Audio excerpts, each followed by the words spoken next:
Welcome to CineMunn Podcast. I'm your host, Vince Munn. I do realize it's been a while. It's been quite a while, actually, since I've recorded and posted a new commentary or review or even just an update in the world of media and film and some TV and even sometimes we touch on video games. While that statement is not entirely true because I did record a show a few weeks back for the movie It. It's been a month now since the film came out, so I really feel the need to say my thoughts on it. The numbers speak for themselves, the critic reviews and online reviews that you read.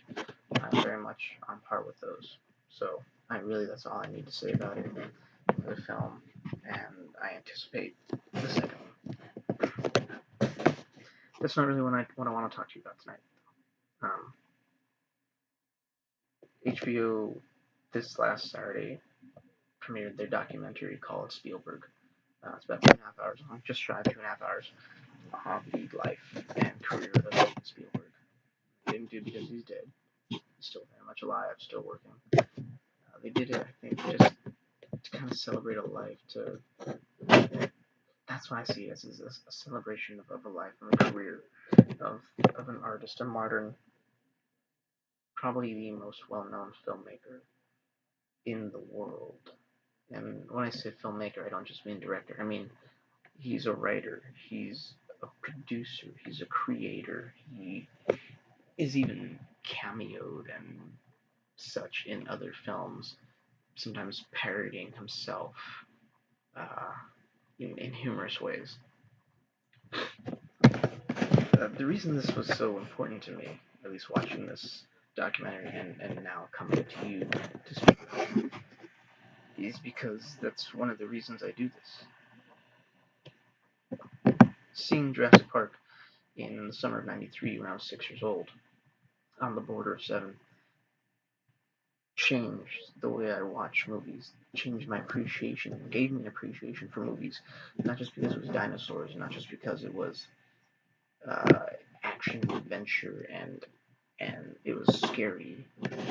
It was I couldn't believe what I was seeing. I couldn't believe these little figures, these little statues and models I was building that I get at the museum.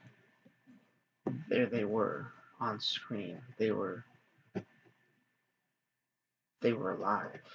They were real in the day, in the present time. They were there, and he gave me that. Without knowing me, I've never met the man. I've never seen him in public or in person. I've known a couple people who have and have met him and been able to speak to him and gotten his autograph and whatnot and tell me what a person he is. And I think for me, meeting Steven Spielberg would be one of the few times where I meet someone and I do not know what to say. I wouldn't know how to express myself, shy of wanting to just hug them and hold them and thank them for what they've done for me in my life. But I think that would be inappropriate upon meeting someone of such reputation for the first time. The documentary does go into his childhood, his life, and his family life, and the effects, both positive and negative, that it had on him as a person. And that's the effect that had on his films and the type of films he made, the type of stories he was telling, and the way he showed a family, or the way he showed struggle or distance and reconnection, the way he showed innocence and the loss of innocence, and he showed community and togetherness, and the way he shows historical moments, the way he's able to capture a moment in time, be it historically or fiction, if he gives warning through science fiction or anything like that. The way he does it is framed the way I watch movies. And again, it goes back to things like Jurassic Park. And right in hand with that is Schindler's List. I did see Schindler's List when I was a little boy. My mother was not shy about a film like that. She knew the importance of it. Her family being Polish and Jewish and German, growing up in the Polish neighborhoods of Cleveland, Ohio. That film meant a lot to her. And so her being able to share that with her children, my brother and I, meant something to her.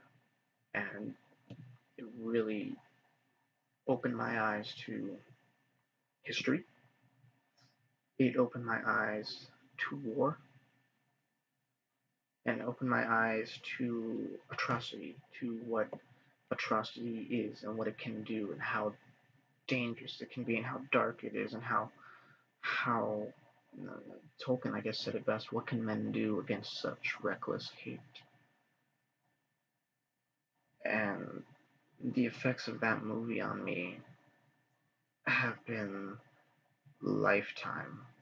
I've studied and both loved and cried of World War II, specifically of the Holocaust, because of that movie. And said things that it can be as blatant as the boy in the striped pajamas to Downfall to Band of Brothers in the Pacific to yeah, The Fire, and there's so many films. Ken Burns' series The War from PBS. Those have helped push me and push me into reading about those things and studying and knowing those things and how they affect me. And going back to the fact that my family has such a history in the Jewish and Polish culture, and knowing that those things happen really affect me and still affect me today. And I watched a documentary a few months back with my mom on Anne Frank.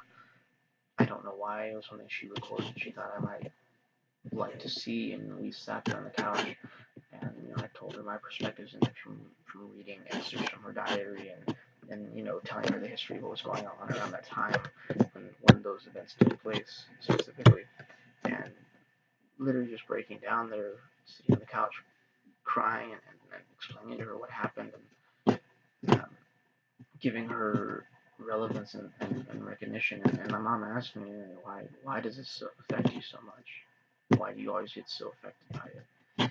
And I think part of that comes from in growing up feeling like wasn't, I didn't belong or I wasn't wanted in my own upbringing, which is my own story. And relating this back to the Spielberg documentary, seeing a lot of parallels of myself in his childhood from not being the big kid, being bullied and picked on and feeling lonely and or at times alone and isolated and looking for the creative outlet. And his creative outlet was movies, making movies with a Super 8 film camera with his sisters or with his friends in the neighborhood. Um, finding that connection and learning those things and watching that and hearing that, it really struck me as so familiar because honestly, we did that shit when we were kids too. My brother and I over a weekend in our aunt's garage and house, we made our own version of Titanic, of Cameron's Titanic, with a model I built of the boat and using a tarp as the ocean and making an iceberg and using different things and costumes or clothes that we found at thrift stores or in the garage and stuff and seeing that it showed me that while I may not be where I thought I would be when I was 7 years old and wanting to be a director because I learned about Steven Spielberg from books at the library, I'm at least trying to touch the hem of it, so to speak, with this. And I know this is not obviously a big, there are thousands upon thousands of podcasts out there. I'm sure a lot of which are much more interesting than anything I talk to you and blab to you about. But for me to be able to at least get it out of me, that is what matters in creating art for art's sake. And that's what watching his movies does, be it good or bad, be it hit or miss.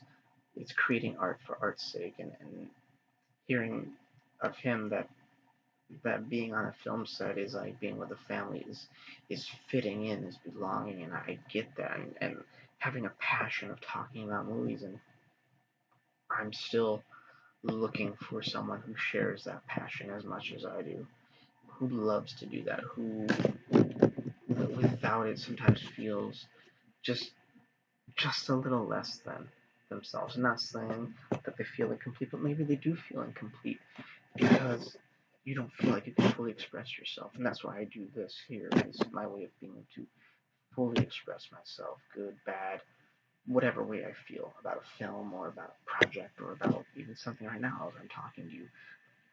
You know, it's not it's well, it's referencing a film is not. I'm not going to go specific and tell you beat for beat what the documentary was. It's about a man's life and career, and you've seen his career, and it's just digging just a little deeper and showing you the moments and how they were affected and the maturity level of growth from the early '70s to now currently with the upcoming Ready Player One next year, showing the spanning career and really highlighting the big points of change in style, in storytelling, in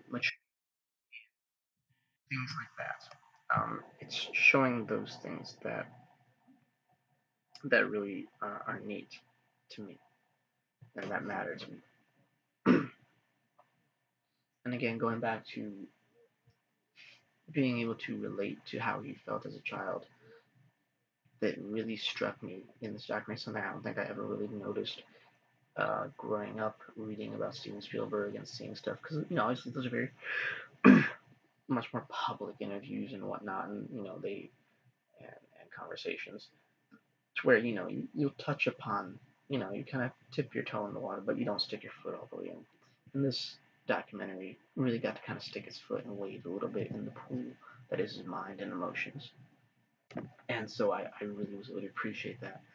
And watching and hearing the stories, it affected me several times throughout almost 2.5 hours, to where I just feel my heart shake and times leap with joy in some of the art and just lower in sadness at other moments and stuff, and just hearing and just saying, God, I felt that way too, and knowing that your feelings are not alone, they are not unfathomable or unrelatable. And yes, most people I know all over can feel that way too, and it's being able to use a medium to connect those people. That's one of the things that Comic Con does for me, that Disneyland does for me, is brings me is able to help me find a way to connect with a person in a way that I never knew I would connect with that person. And that's what movies do for me. It's helping me to connect with someone, sitting in a dark room with a person and experiencing something together and hearing and feeling how they experience it. Maybe they hear and feel how I experience it together. And then when the lights go up, as the credits roll, to be able to share those emotions, feelings. What do you think here? What did that make you feel there? And having to be able to share that experience is one of the things that just really fills my soul, I guess. And I think one of the best ways for me of doing that is always with a film of Steven Spielberg. And most, pretty much anyone knows that name. If you can say the name Spielberg, someone can give you at least 3 movies he's done: Jaws, Jurassic Park, Schindler's List, maybe War of the Worlds. Maybe they'll look at something like Amistad, or The Lost World, or Minority Report, or they'll reach back to like Close Encounters of the Third Kind, or if they're in a Duel from the 1971, or if they reach over to excuse me, AI in early 2000, the one he was collaborating with Stanley Kubrick on, that he eventually finished after Kubrick passed. It's things like that. So you connect with someone there, and then you build a conversation and you learn about not only yourself, but you learn about that person, and it's I think it's one of the best icebreakers that I could find is film, and that's why I love talking about film, and how it's if you find someone who's able to say, look at how they film this and look at what it means, and finding personal meaning in it, or character, and seeing flaw and growth and things like that. That's what I love about the medium. And hearing how he was in the '70s, palling around with Martin Scorsese and Brian De Palma and Francis Coppola and George Lucas, They were, I believe, referred to as the movie brats or the film brats at the time, the early '70s, where a generation was kind of stepping out of movies and this new younger generation was stepping in. And they really kind of were game changers. I mean, you look at the movies that came out at that time. You had Star Wars, obviously. You had The Godfather. You had Jaws. You had Mean Streets. You had Taxi Driver. Um, Scarface. I mean, you had all these great films coming out in that time, and it was really kind of affected the medium, I think, for the better. And that's my opinion. And looking now at the way films are made, or the directors that are coming out, and we are again looking at a revolution in directors and writers who are really trying to make a name for themselves. You have people who really stick out, like Edgar Wright, really sticks out as a director. Mm, My thing with the modern version of that though now is the stories we're telling are told for the sake of presenting a message. We're intentionally making films to dig deeper at one's, um, be it political beliefs, be it religious beliefs, be it philosophical beliefs. And while it's great for movies to do that, and I have no problem with it, and I think movies should do that, to make a film for the sake of the film should also be done. And one of the best things about film is it is escapism. I mean, look at movies like King Kong in 1933. The reason it was such a big hit is it was an escapist piece. It was just, right in the middle of the Great Depression after the fall of the stock market. It was a way for the public and those who could afford to go to the cinema to escape um, the reality of the time they were living in, to be able to go to a fantastical world and see fantastical creatures and have a fantastical adventure. And I think that's what film does for us. Movies like Star Trek do that for us, and Indiana Jones, obviously Star Wars, Lord of the Rings. They take us out of where we're Tron. They take us out of where we are and help us go somewhere to just live in someone else's skin for a bit, to not be ourselves. And that's one of the things that I really enjoy and love about movies is to be able to escape.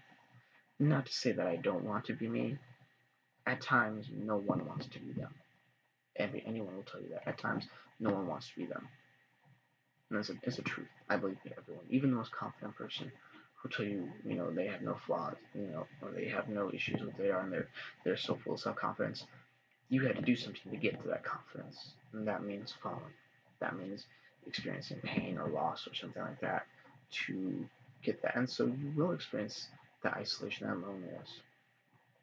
And finding a way to relate that emotion to someone when your words can't, when your emotions can't. And if you can use a film to say, this is how I feel, look at this, just watch this, and you'll understand me a little that much better. I think it's very powerful. And that's why I always support it. I fully endorse it, and I love it, and I love what it represents and what it can do. And um, if you get the chance to watch the documentary Spielberg on HBO, do so. For me, it was somewhat cathartic. It affected me enough to the point of I'm talking to you now, which again is something I have not done in a while. I've had a lot of changes in the last month or so with uh, work, with finances, with um, things like that, and I will have more changes. Hopefully, as the year progresses and comes to a close, and we step into a new one, um, and things like that pulled me away from doing this, and I let it pull me away. Obviously, there is no obligation to this. I do this for the sake of doing it because I like doing it because it means something to me. And having an audience, as small as it may be or as big as it may get, means something to me. And the fact that you may be listening to this right now, and maybe it affects you, maybe you could pull a movie out that means something to you, maybe pull something you've never seen before. If it does that for you, then thank you, and I'm glad my art has affected you in some way, hopefully a good one.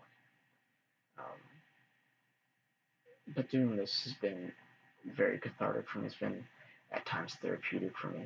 Going back and listening to older podcasts has helped me find where I've lost my passion.